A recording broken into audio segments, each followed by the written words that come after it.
I wanted to talk about love getting destroyed. And really, it keeps getting destroyed by modern culture and what is telling both men and women. So I talk to middle-aged women, women who are single moms, really all the time, either dating or uh, just socializing. And I see some common themes, and I hear some common themes, and I see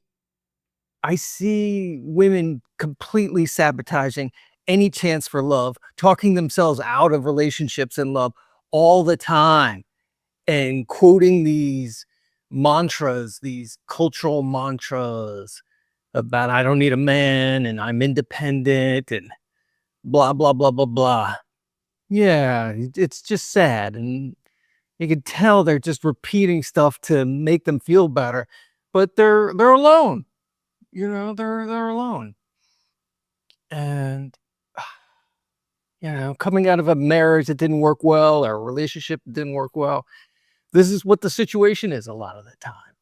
And so this culture of, you're wonderful no matter what you do, no matter how you ignore your body or how you treat men or treat your children, you're wonderful. And we have this message going out. And then on top of that, a lot of men bashing and men hate and blame. And it's just, there's great men and there's not so great men. There's great women and there's not so great women. This is really what prejudice is. It's a blanketing opinion about a race or group. And it's just silly and it's not true and it's harmful. And I see a lot of women talking themselves out of a relationship. There was this one time I was in a restaurant. I'm going to tell you this story because it'll illustrate it. And I was just at the bar getting a dinner. And there were two women sitting next to me and they were talking and they struck up a conversation with me. And they were great, really smart business women, executives in their different fields, very well off.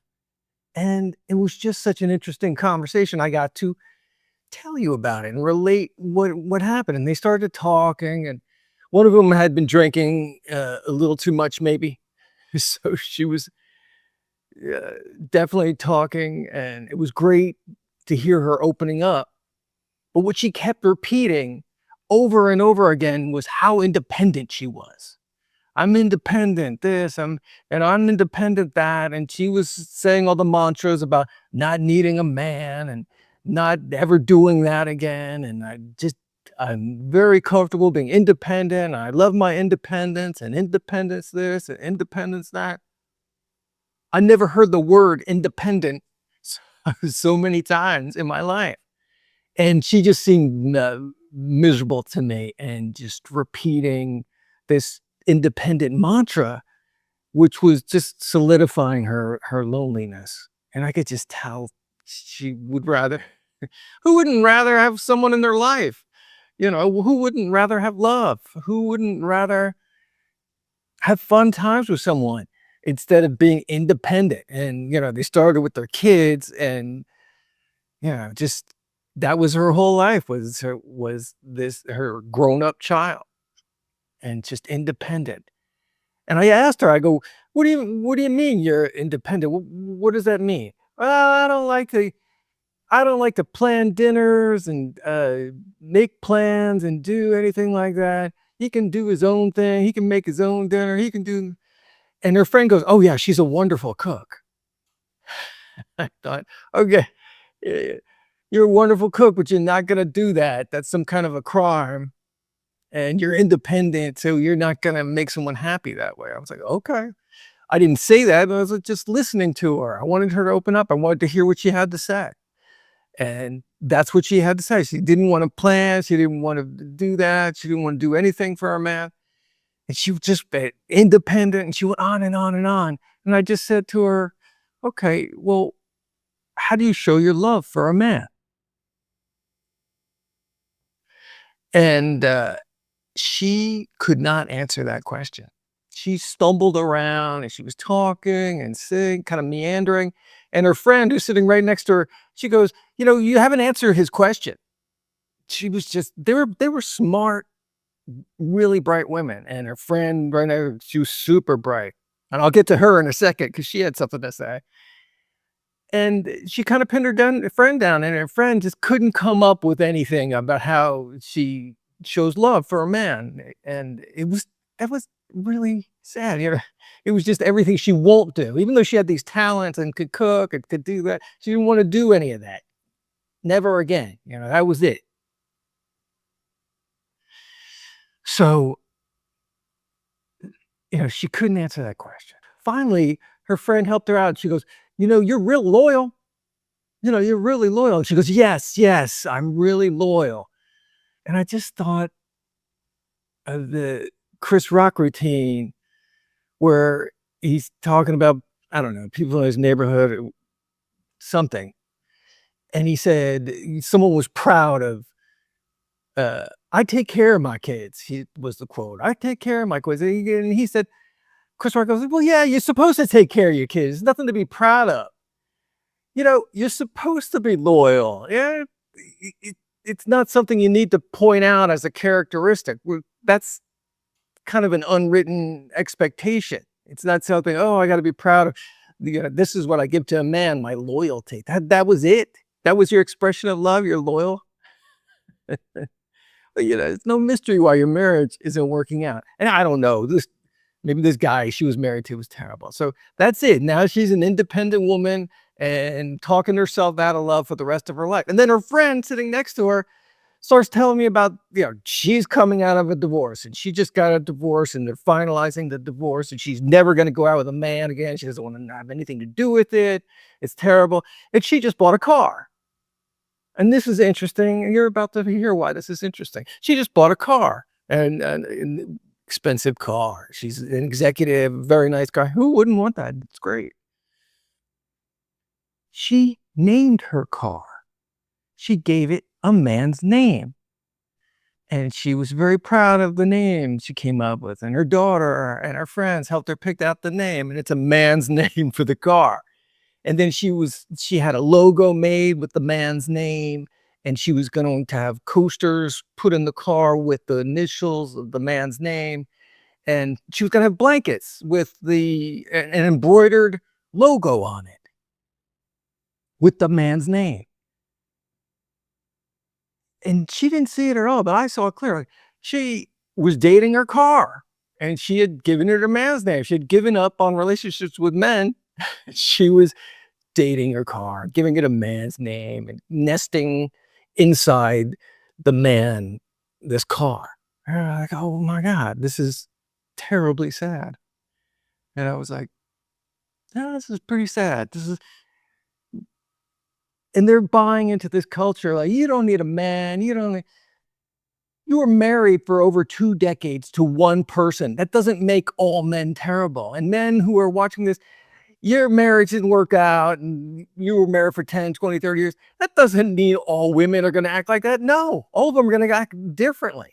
Yes, those characteristics, there's really human characteristics.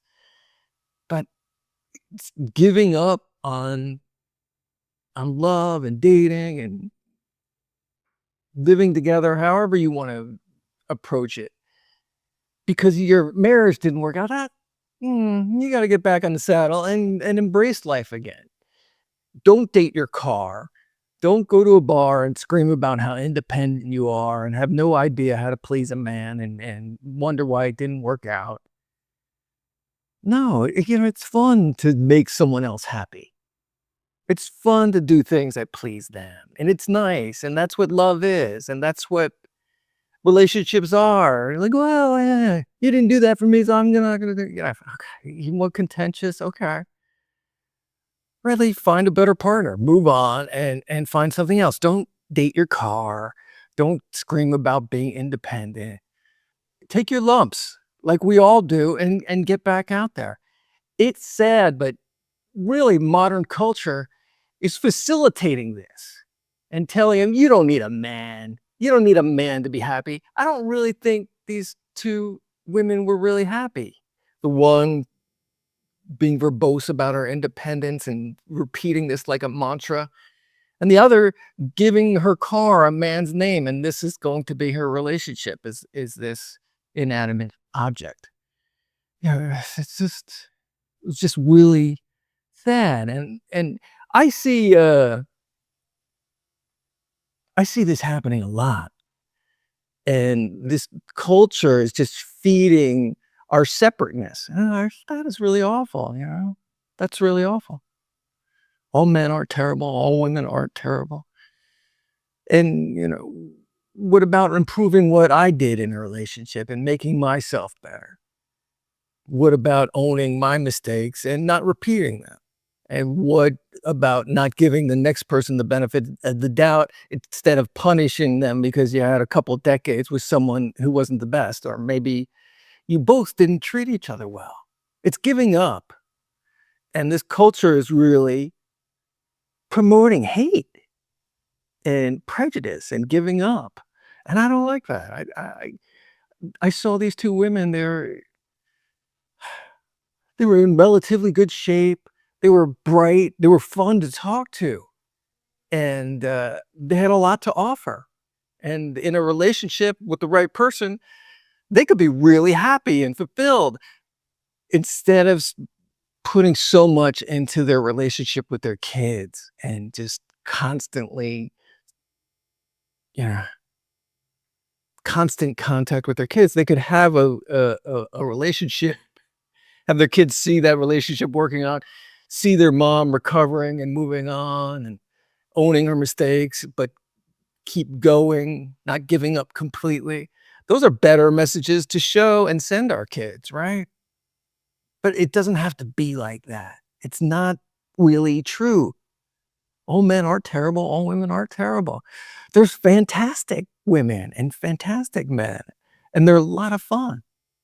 And they have a lot of love to give, and your relationship could work out. It could be great. Oh, I'm 40, I'm 50. I see, that's enough of that for me. Come on. Come on. You want a relationship. You want, no matter how awful it was. And s- really, stop with all this blame. None of us are perfect. We're all making mistakes doing this. You don't have to date your car. You don't have to blab about being independent. There's an alternative for you. And I think that alternative has some happiness for you. So I just wanted to make a video about this culture. Gosh, just can we move on from this? Because really, I don't like this hate because I see such huge potential in a lot of the women I meet and a lot of the men I deal with. And I think a lot of them could be really happy together and have really fulfilling relationships. But we're buying into this. y- I don't need a man. I don't need this. I'm independent. And guys are doing the same thing. I don't need to date. I'm just going to concentrate on myself. Yeah, that's good. But is it really the truth? Is it really the truth that you can, a couple women turned you down, so you shouldn't ask for a date?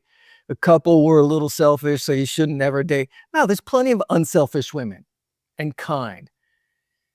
You got to get around the culture and find the ones that haven't been affected by this. And same with the women I talk to.